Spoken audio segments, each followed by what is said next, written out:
Hai, akkamisini fayyaadha nagaadha. Har'as deebi'ee dhufeera. Haaluma wal fakkaatu waa biraas nutti agarsiisuun barbaade. Qursii ganamaa yeroo buna danfifattan, ganama yeroo shaayii danfifattan waan wajjin nyaatamu isin agarsiisuun barbaade. Har'ammoo wanta sana qopheessuuf waan na barbaachisu qodaa diimaan tokko na barbaachisa. Zayitiin na barbaachisa. Kun bishaanidha. Maaliif bidii kananii ishoo kanatti naqa wanta ta'eef jechuudha. Ashaboo xiqqaan na barbaachisa soogidda jechaadha. Kun immoo daakuu adiidha. Daakuu adii yookaan furnoo biqiltuu jennu inni na barbaachisa. Amma barbaaddan jechuudha baay'ee namaatii keessaniitiin ani gaa baay'ee namaatii kootiin hojjedha.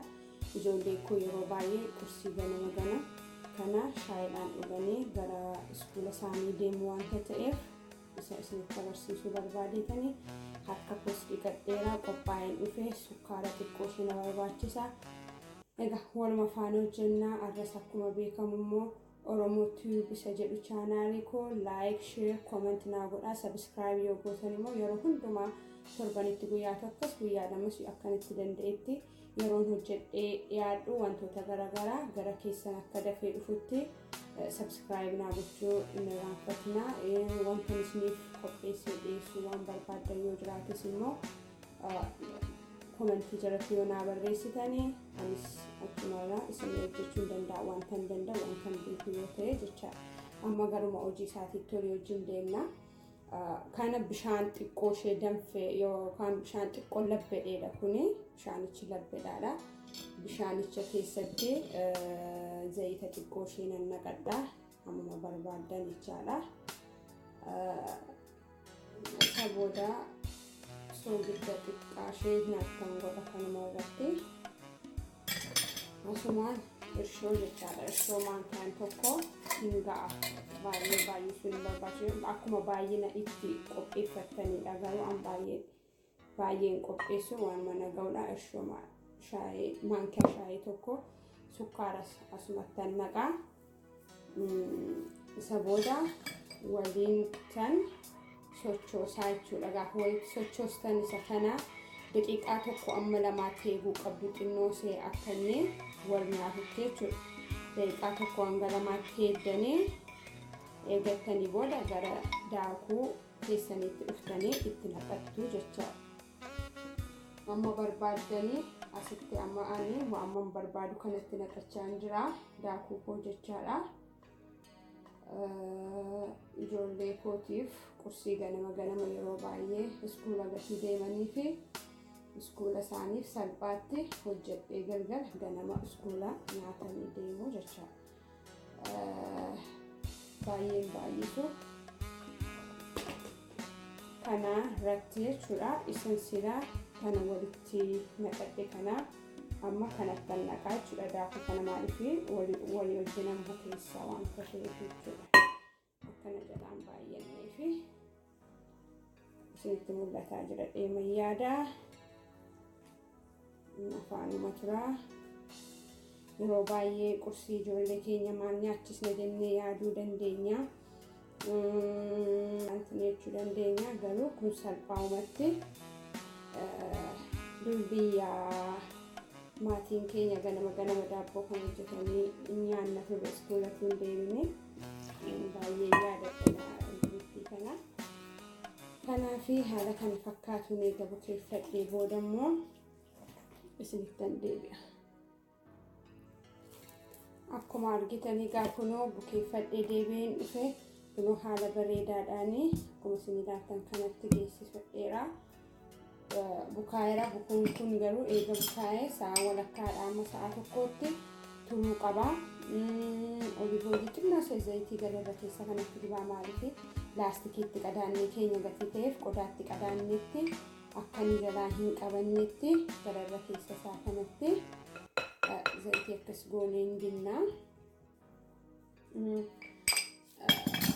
Isa booda amma sa'a walakkaadha amma sa'a tokkotti turuu danda'a. Akkuma itti ho'ina mana keenyaadha. Gaafa ga'u akkas goonee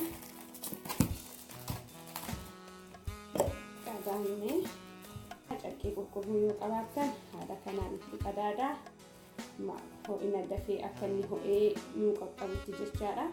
Sa'a tokko sa'a walakkaa fudhatee yaada anaan yeroo baay'ee akkasina fudhata wanta ta'eef sa'a walakkaa booda wal argina deebinee toshuu isaa irratti magaa deebi'ee dhufeera. Akkuma isin argitanii kunoo ol ka'eera. Zayitii wanticha irratti dibeera gatiin isiniin jedhee fi wanticha akka hin qabatu akkasittiin irraa kaafannaa akka gaariitti ol ka'eera. Garuma hojii isaa dhabnaa bishaan xinnoo akka keenya cuubbannu as kaawwannaa amma tooramaanii kukkutaa bareejjachaa hojjennaa jechaadha.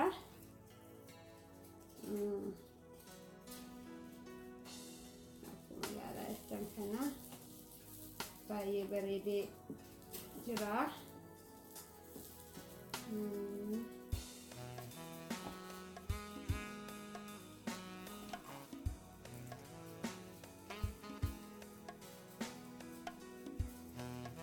Nullee yeroo buna dhugnu hiriyoota keessan waammattanii yeroo buna dhugdanii yeroo garaagaraa bareedaa ta'a yoo nyaattanii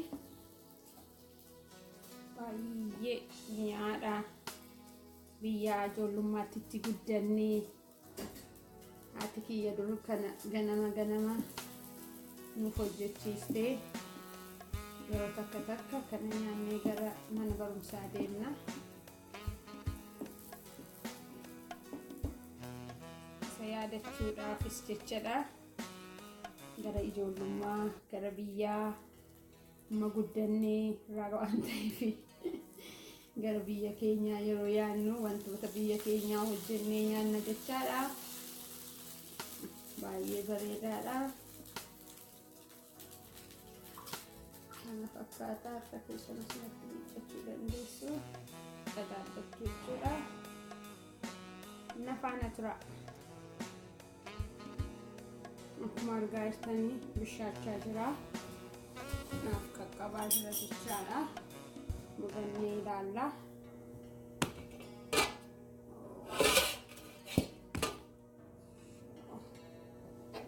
Baay'ee bareedee jira. Galagashattu isin gubuu danda'a wanta ta'eef waan itti qabattanitu qabaattanii bareedaadha.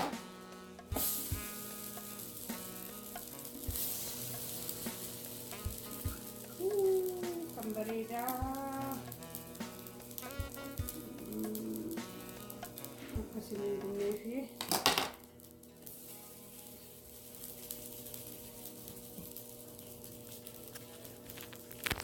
bareeda dhugaa ilaala. Isin ilaaltaniif jechaadha. Baay'ee bareeddi. Haala kanaan hojjennee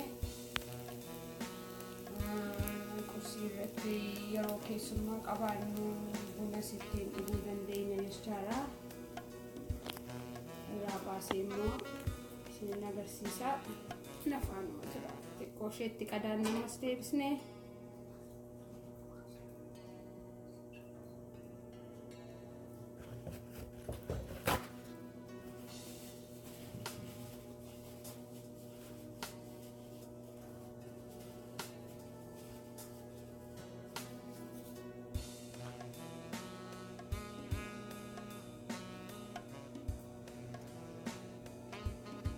akkasii yeroo goozan xiqqoo yotti qadaaddan daqiiqaa tokko hanga lamaa duwwaatti eeguutu isinirra jira. Baay'ee yoo turis gubachuu danda'a wanta ta'eef daqiiqaa tokko hanga lamaa duwwaatti eegne irraa baafannaa haala feenee nyaachuu dandeenya jechaadha.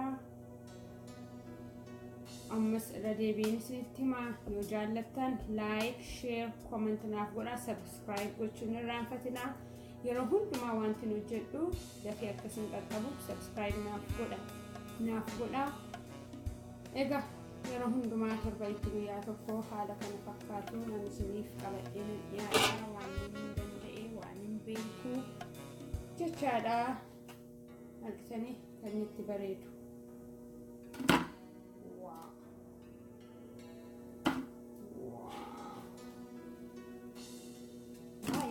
bareeda. Haaluma kanaanii akkuma isin agarsiisu kanatti haaluma kanaan toshee safiiduma isaa toshee immoo isinitti agarsiisa. Haaluma tura haala kana fakkaatuun dheeffannee nyaachuu dandeenya. Baay'ee bareedaadha. Yeroo nyaatanillee kunoo yoo feetan shaayiidhaan yoo feetan buna keessaniin dhuguu dandeessu. Baay'ee namatti tola. Nyaadhaa. Hojjettanii nyaatanii immoo akkasumatti mitan abdii guddaan qaba. Baay'ee bareedaadha. Buna wajjin nama maatii kootii wajjin egaa akka kamitti nyaachuuf qopheeffanneerra. Yeroo eebbifamaa qabaadha. Eebbifammoo wanta biraadhaan qabadhee isiniif dhiyaadha.